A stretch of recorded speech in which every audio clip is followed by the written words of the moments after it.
இந்த வீடியோட பாலும் பழவும் இந்த படத்தோட கதையை தான் பார்க்க போகிறோம். வாங்க ஸ்ட்ரெயிட்டாக படத்தோட கதைக்கு போயிடலாம். படத்தோட ஆரம்பத்தில் நம்ம மீரா ஜாஸ்மினை வந்து காட்டுறாங்க. அவங்களுக்கு 22 வயசாக இருக்கும்போது வந்து அவங்களுக்கு வந்து வேலை கிடைக்குது. வேலை கிடைச்சோன்னே வந்து அதை சொல்கிறதுக்காண்டி வந்து வீட்டுக்கு வந்து ஓடி வராங்க.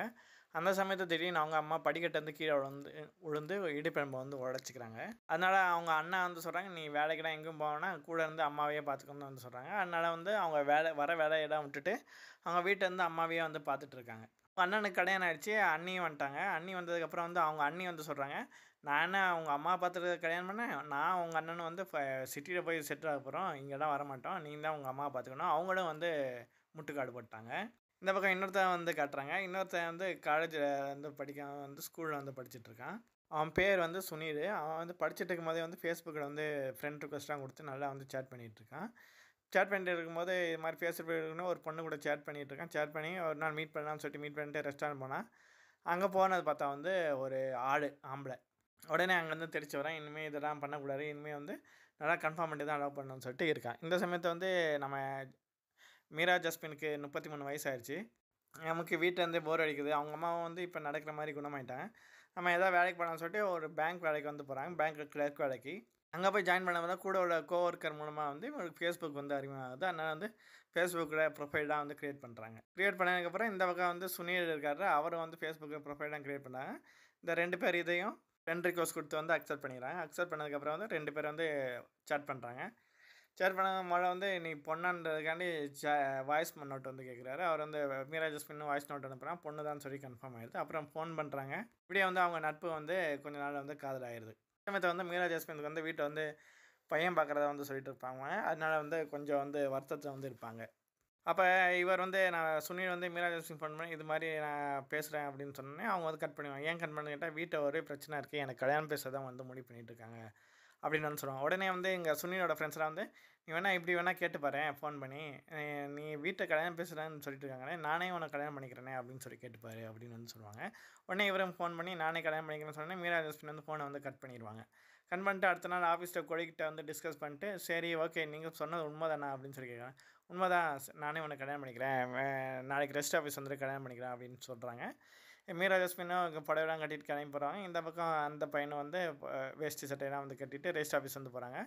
போயிட்டு வந்து அங்கே அவங்க அண்ணன் இருக்கிற பார்க்குறாங்க. உடனே வந்து தெரிஞ்சு ஒழிஞ்சு மறைஞ்சு வந்து 2 பேர் வந்து ரெஜிஸ்டர் மேரேஜ் வந்து பண்ணிடுறாங்க. பண்ணி முடிச்சோடனே ரெஜிஸ்டர் வந்து சொல்கிறாரு, பையனுக்கு வந்து 23 வயசு, பொண்ணுக்கு வந்து 33 வயசு அப்படின்னு வந்து சொல்கிறாங்க. உடனே வந்து 2 பேரும் வந்து ஷாக் ஆகுறாங்க. ஷாக் ஆனோடனே வந்து 2 பேரும் வந்து ஹனிமூன் போகிறாங்க. ஹனிமூன் போகிறப்ப வந்து அவங்க பேங்க் ஸ்டாஃப்லாம் வந்து போகிறாங்க. பேங்க் ஸ்டாஃபில் இருக்கப்போ வந்து அவங்க பேங்க் மேனேஜர் வந்து சொல்கிறாரு, இவர் தம்பின்னு சொல்லி நினச்சிட்டாரு. உடனே வந்து கூட்டிகிட்டு போகிறாங்க. அப்புறம் ஒரு பிரச்சனைக்கு அப்புறம் தான் தெரிய வருது, இது வந்து தம்பி இல்லை, என்னோட ஹஸ்பண்ட் சொல்லி மீரா ஜாஸ்மின் வந்து சொல்கிறாங்க. அப்புறம் வந்து சுனிலை வந்து மீரா ஜாஸ்மின் வந்து அவங்க வீட்டுக்கு வந்து கூட்டிகிட்டு வராங்க. கூட்டிகிட்டு வந்துட்டு கொஞ்ச நாள் வந்து அங்கே தான் வந்து இருக்காங்க. இருக்கும்போது அவங்க அம்மா வந்து என்னடா சின்ன பையனை வந்து புதுசுன்னு சொல்லி கூட்டிகிட்டு வந்திருக்கா அப்படின்னு சொல்லி அவங்க வந்து சொல்கிறாங்க. கொஞ்ச நாள் கழித்து அவங்க அண்ணனும் மீரா ஜாஸ்மினோட அண்ணன் வந்து வீட்டுக்கு வராங்க. யார் இந்த பையன் தான் என்னோட மச்சானா அப்படின்னு சொல்லிட்டு அவர் வந்து சண்டை போட்டுட்ருக்காரு. அந்த சமயத்தில் அந்த சுனிலுங்கிறவனுக்கு மீரா ஜாஸ்மினை வந்து பிடிச்சி போயிடும். அவரும் வந்து புரிஞ்சுக்குவார், இது மாதிரி வந்து எனக்காண்டி வந்து லைஃபெல்லாம் ரிஸ்க் எடுக்கிற ஆரம்பிச்சிட்டா அப்படின்னு சொல்லிட்டு, நான் இனிமேல் காலேஜ் போய் நல்லா வந்து படிக்க ஆரம்பிப்பேன் அப்படின்னு சொல்லிட்டு அவரும் வந்து ஓகே அப்படின்னு சொல்லி, நான் நமக்கு செட்டான லைஃப் நல்லதான், இதிலே நம்ம வாழ்ந்துடலாம் அப்படின்னு சொல்லி நினைக்கிறாரு. சமயத்தில் வந்து மீரா ஜாஸ்மினுக்கும் அங்கே வந்து ப்ரெஷராக இருக்கும், இன்னும் இவ்வளோ பெரிய வயசான சின்ன பையனை வந்து கல்யாணம் பண்ணிட்டேன் அப்படின்னு சொல்லிட்டு ஒரு நாள் வந்து இவன்ட்ட வந்து கொண்டாந்து டிவோர்ஸ் நோட்டீஸ் வந்து நீட்டிட்டு வந்து போயிடுவாங்க. ஒன்று வந்து அவனும் வந்து வீட்டை விட்டு வெளியே போயிடுவான். வீட்டுக்கு விட்டு வெளியே போனே தன்னோட வீட்டுக்கு வந்து வந்துடுவார். அதுக்கப்புறம் தான் இப்போ தான் மீரா ஜாஸ்மின் அம்மா வந்து மீரா ஜாஸ்மின் வந்து புரிஞ்சுக்க ஆரம்பிப்பாங்க. நீ அப்போவே வந்து உன்னை வேலைக்கு அமுச்சு விட்ருக்கணும், நான் தான் தெரியாமல் வந்து உன்னோட கனவு ஆசையெல்லாம் வந்து பூட்டி வச்சிட்டேன் அப்படின்னு வந்து சொல்லுவாங்க. சரி அதெல்லாம் ஒன்றும் இல்லை, பிரச்சனை இல்லை அப்படின்னு சொல்லிட்டு மீரா ஜாஸ்மின் அங்கேயே இருக்கும்போது டிவோர்ஸ் நோட்டீஸை வந்து பார்ப்பாங்க. அதுக்கு பின்னாடி வந்து இந்த பையன் வந்து லவ் லெட்டர் வந்து எழுதி வச்சுருப்பான். அது அப்புறம் வந்து திரும்ப கோடிக்கிட்ட வந்து டிஸ்கஸ் பண்ணிக்கிட்டு இருப்பாங்க. டிஸ்கஸ் பண்ணிகிட்டு இருக்கும்போது இவனை நீ மிஸ் பண்ணாத அப்படின்னு சொல்லுவாங்க. அப்போ வந்து காலேஜில் வந்து ஒரு வீடியோ வந்து வைரல் ஆகிட்ருக்கும். அதாவது இவங்க டீச்சருக்கு வந்து கல்யாணம் ஆகுது அப்படின்னு சொல்லிட்டு அவங்க ஃபேர்வெல் பார்ட்டி வந்து கொடுத்துட்ருப்பாங்க. எனக்கு ஏதாவது அட்வைஸ் தர விரும்புவீங்களா அப்படின்னு சொல்லி கேட்பாங்க.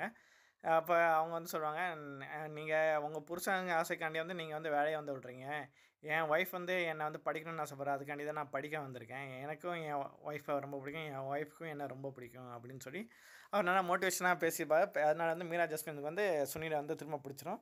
உடனே மீரா ஜாஸ்மின் வந்து கிளம்பி வந்து சுனில் வீட்டுக்கு வந்து போயிடுவாங்க. அங்கே வந்து அவங்க அம்மா அப்பா வந்து ஷாக் ஆகிறாங்க, என்ன டீச்சர் இவங்க ஏதாவது பிரச்சனை பண்ணிட்டானா அப்படின்னு சொல்லிட்டு அவங்க காலேஜ் ப்ரொஃபஸர்னு நினச்சிருவாங்க.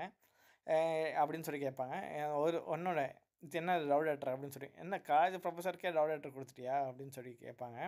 கேட்டுட்டு இருக்கும்போதே அந்த காலேஜ் வீடியோ வந்து அவங்க அம்மா அப்பாவுக்கு வந்து போட்டு காட்டுவாங்க. போட்டு காட்டினோடனே வந்து இவன் வந்து இந்த பொண்ணை வந்து கல்யாணம் பண்ணிட்டான் அப்படின்னு வந்து பேசுவாங்க. பேசினோடனே வந்து சொல்லுவாங்க. உடனே அந்த சுனில் வந்து மீரா ஜாஸ்மின் கையை பிடிச்சி வந்து, அம்மா இது வந்து சுமி என்னோடய ஒய்ஃப் அப்படின்னு சொல்லுவாங்க.